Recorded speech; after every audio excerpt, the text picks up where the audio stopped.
Hi, everybody. This is the review of the penny circle Desmos activity. I looked through it a little bit already. There are a couple things I'm really excited to show you guys, and there are one or two things that I maybe want to give you some hints on. For those of you who have already done this activity, maybe to go back and correct your work, or for those of you who haven't done the activity and are watching this video first, you can use this to kind of get a sense of what you might do at different parts of the activity. So let's look at this first. The first thing that people are asked to do is to watch this video and then make a prediction. So here's the video, and it's just someone putting pennies in a circle. 24 seconds long. Look at all those pennies. Okay, but then he's putting pennies in a different circle, much bigger circle. And the question is, how many pennies will fit into the larger circle? And so people have all kinds of numbers, right? 80, 100, 130. There's one that I saw that I just thought was too funny to ignore. I love this answer. Too high. 999,999,999 is too high. Yes, indeed. Good job, Galileo, whoever you are. I like that prediction. Definitely too high. Let's see what other people are thinking. 1,000. So remember, this is, let me show you one more time. This prediction, This prediction is about the number of pennies in the big circle, right? So I see people saying 1,000 pennies in the big circle. I see people, let's see, 1,000 again, 183, 500, 90 seems low, 5,000 or 500, 31. I don't know about that one. Just right, 50. Okay. 1,500, lots of different numbers. Okay, so that's just a prediction, right? How many pennies are going to fit into that bigger circle you saw at the end of that video? Okay.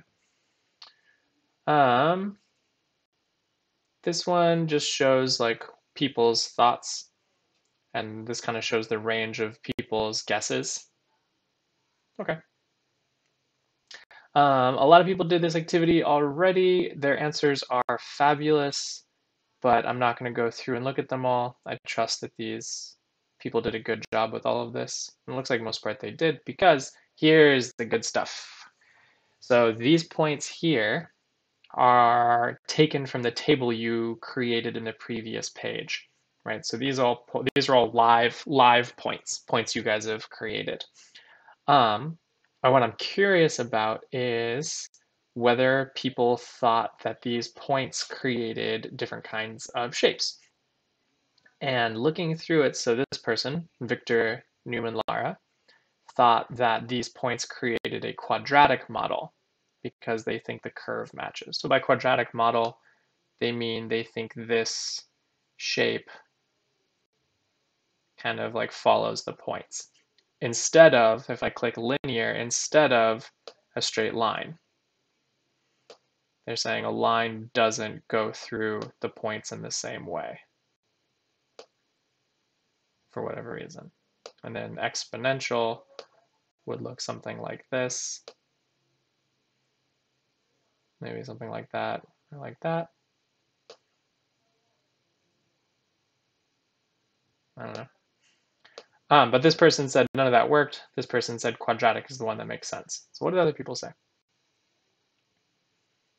Quadratic, we see those going through those points because the curve matches the line. So I'm reading, where is it? I'm reading people's comments as we go. I think it's linear because it's a straight line. Interesting. Interesting. So this line, they connected the highest point here to one of the lower points here. Okay.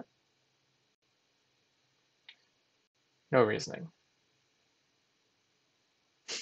the curve goes through the dots more than the linear or the exponential. So they said, this person said quadratic, and they say it goes through more of the points. Okay.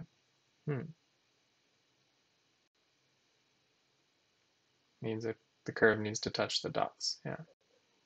So yeah, it looks like a lot of you guys are saying quadratic because quadratic is what touches all the points. This person is one of the first people to do the activity. So when they did the activity, they didn't have all the blue dots. They just had the orange dots. And so for them, this question didn't make a lot of sense for them. Sorry. Okay, and this is the first person they didn't answer at all.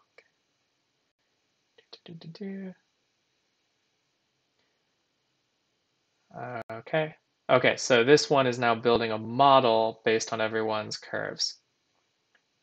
So I think we can agree that the quadratic curves seem to do the best. So let's see if we can find some of the quadratic models.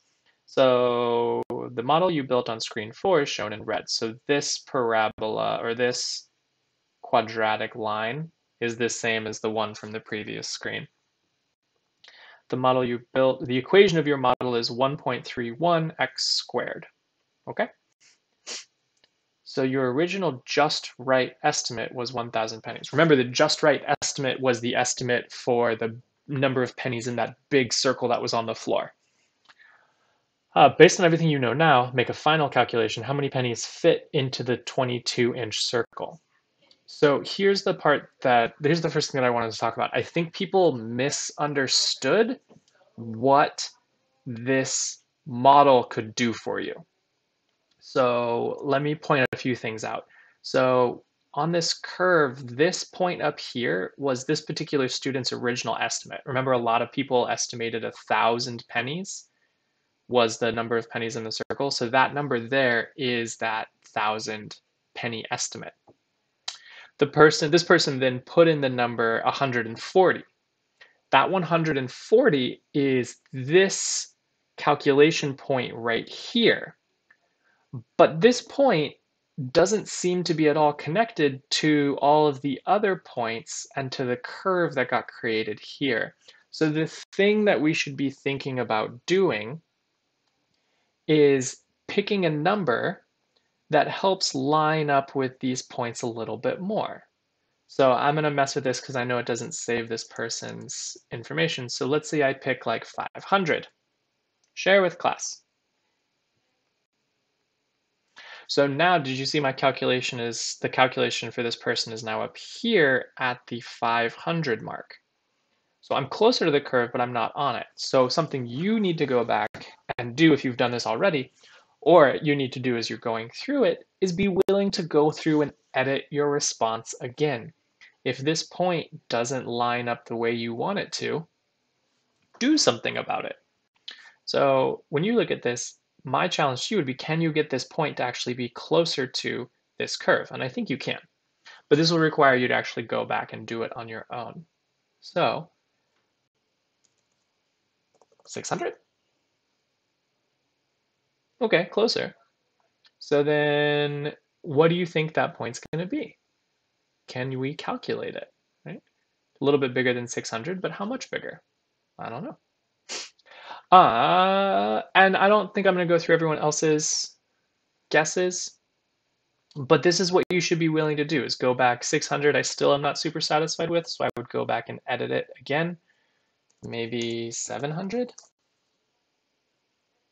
Oh, nope, 700 is too high. Okay, so it looks like I'm trying to figure out something right in the middle there.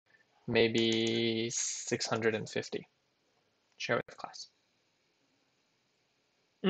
Still not quite right, but maybe I can do a little bit better. So this is what I'm telling you to go do. Go do this on your own. Make sense? Okay. Next.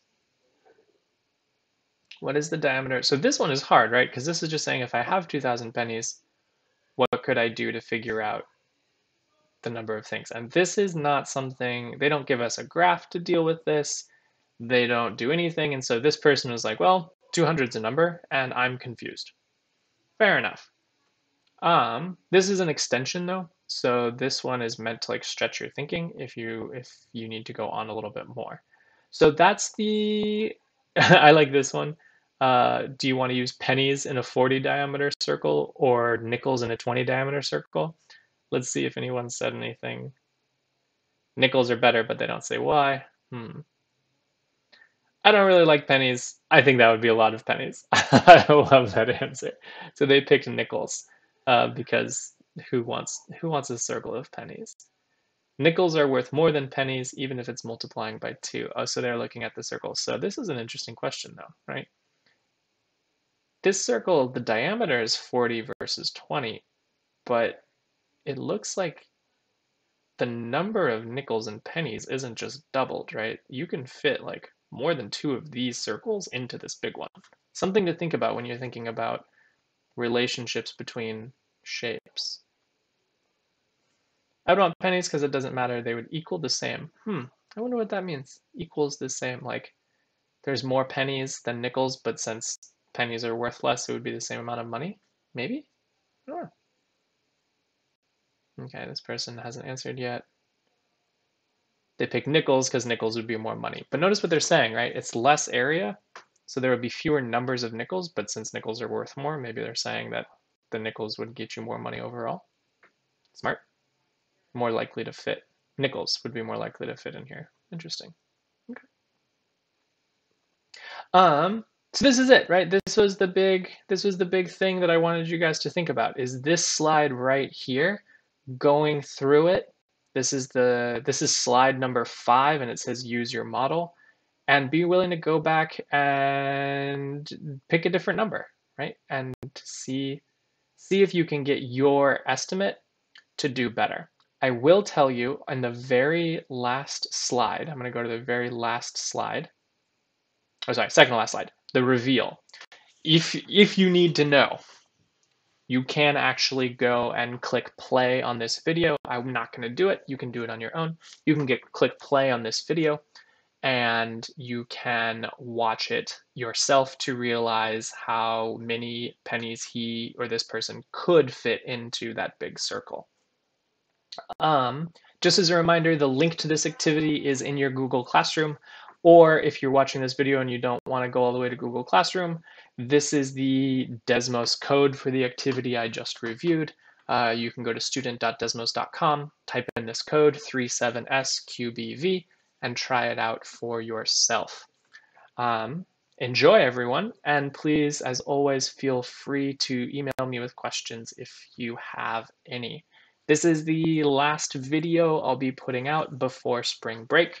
So if you're watching this, this is probably the last video you'll be watching. So have a great spring break, everyone. Take care. I miss you all. Please be sure to stay safe. Keep washing your hands. Stay sane. Make sure you find things to do and things to keep your life as normal and as comfortable as possible. And remember to be kind to yourself and to each other. Bye, everybody.